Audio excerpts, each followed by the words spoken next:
zero rất là lớn. Người bị zero chính là SF Hoa Linh B6. Bạn này là không online. Lúc đầu là 3 tỷ lực chiến và 76 mở lính. Hiện tại chỉ còn có 1 tỷ 7 lực chiến và lính còn lại là toàn cung T4 và T2. Rất là căng. Do bạn này ở guild nước ngoài nên là chắc là không ai gọi được bạn ấy. 3 tỷ lực chiến nhưng chủ quan không có chống thám nên là vẫn cứ bị ăn rally các bạn ạ. Rất là căng. Cháy rồi. Đấy rồi, tất cả bây giờ đều đánh full bộ hết. Full bộ các bạn ạ. Chàng này đồ có vẻ không được ngon lắm. Hãy xem bên chàng này. KT đồ cũng rất là gớm. Xem là Hoa Linh bị tốn bao nhiêu. 1706.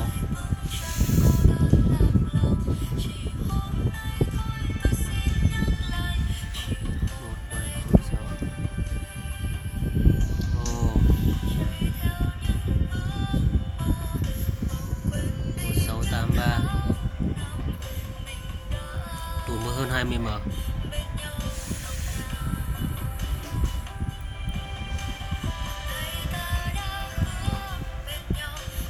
Tôi nghĩ là chỉ còn khoảng 3 renin, 3-4 renin nữa là lại cháy tiếp. Rất căng các bạn.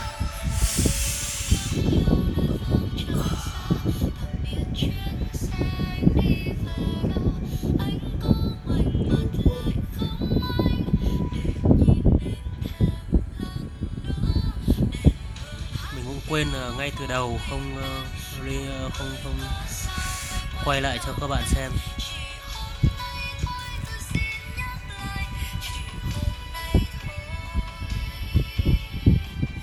Hai đi cùng một lúc anh em ơi. 1683 còn bao nhiêu? Cháy luôn rồi. Wow, tụt 213m lực chiến. Sắp hết lính rồi. 213m lực chiến. Quả này đã mất 1,5 tỷ lực chiến. Rất là đau. Thành viên Lords Mobile của Việt Nam.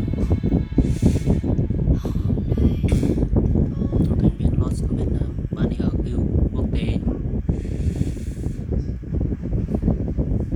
Lưu ý là các bạn khi ở guild quốc tế thì các bạn phải xài link chat của guild để khi mà có bị ready thì người ta còn gọi được. Chứ nếu các bạn mà không xài thì khi ready thì chỉ có chết. 1,2 tỷ đồ phụt bộ rất là gắt. Không cháy.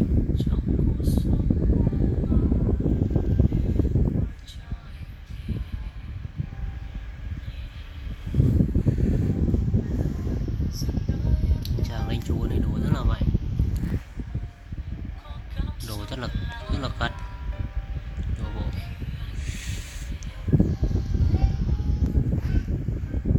Một thành viên trong bang mình đã di trú sang bên này để lấy thông tin. Thì theo mình được biết thì lãnh chúa có hơn 30m lính. Hoa Linh ban đầu là có 76m. Rất nhiều, lên lính rất nhiều. Nhưng mà lại bị zero trong 1 giờ thì cũng là hơi đau thật. Rất là căng.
Hoa Linh bởi Reni bởi 4 bang.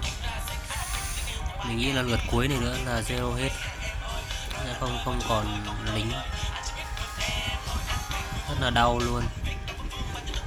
Đầu tư lên được 76 m lính là tốn cực kỳ nhiều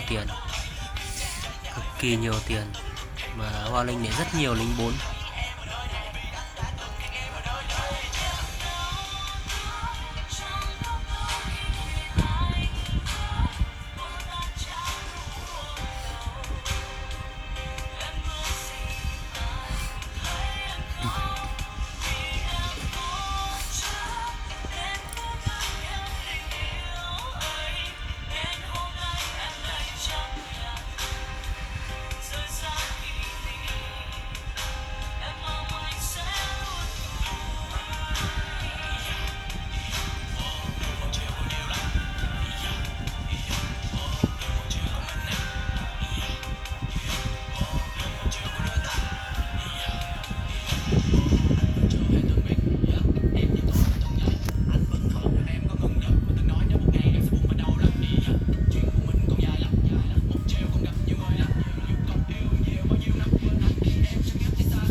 Zero rồi các bạn ạ.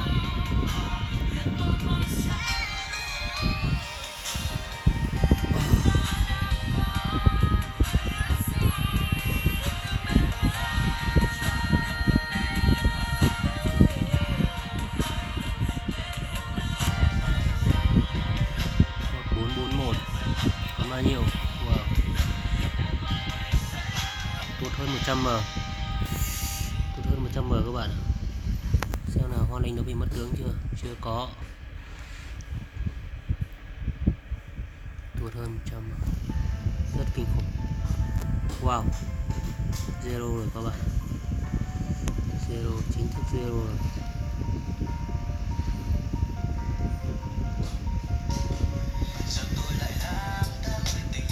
Chưa mất tướng.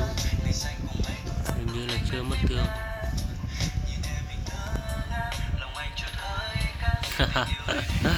Có một anh bạn của cộng với cộng k cộng solo vào, nhưng nhất tiếc là lượng tướng của anh ta lại ở trong đó luôn.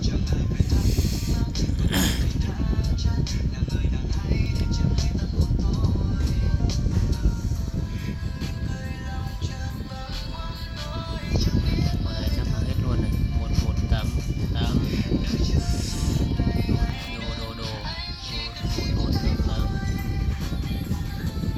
đồ vẫn chưa bắt được tướng của anh ta.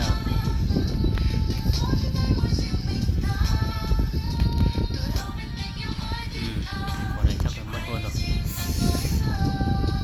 Xem nào.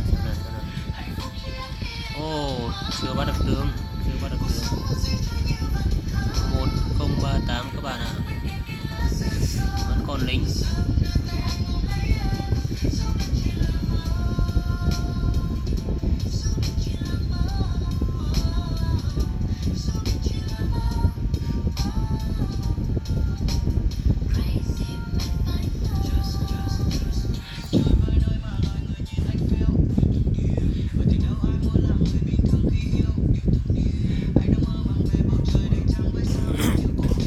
Solo rồi. Anh chàng này solo nhưng mà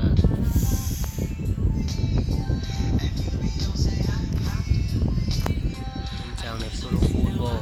Hiện tại là lính ta vẫn về được. Còn tại sao không solo luôn? Mọi người không solo luôn. Tất cả đang solo rồi các bạn ơi. Không lên đi nữa, solo rồi. Chưa cháy. Vẫn còn.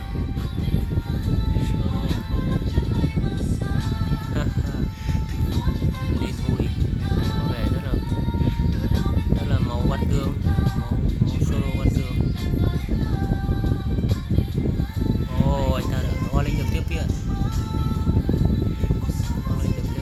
là tiếp viện kỵ. Chắc là tiếp viện kỵ.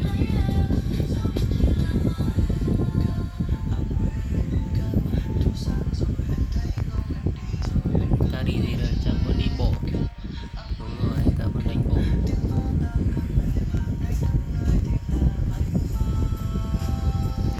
Wow.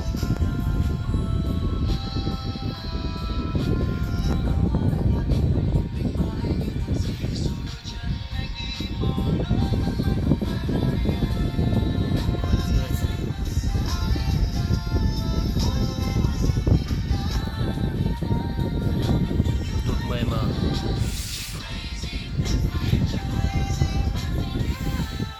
Wow.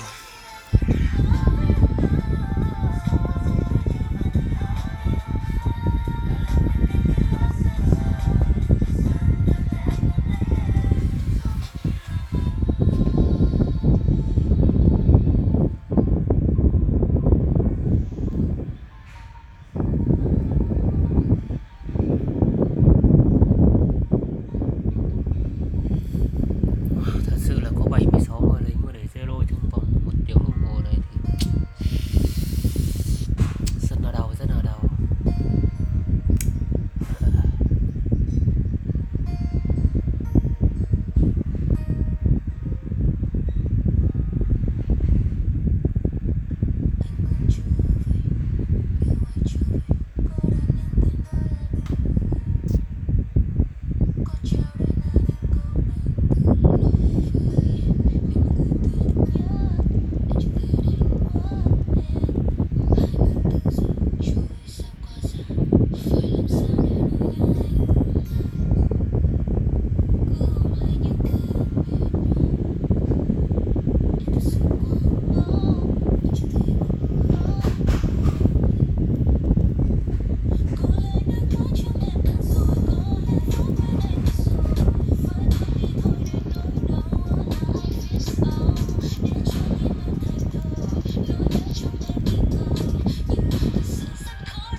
Wow.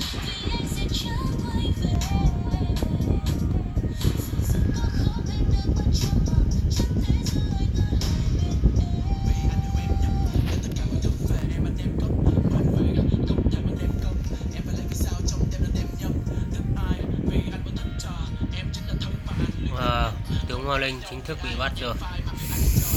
Lãnh chúa dưới tướng Hoa Linh. Rồi. Livestream của mình đến đây là kết thúc. Chào tạm biệt các bạn. Mong rằng tất cả các bạn cẩn thận, tránh không bị ready,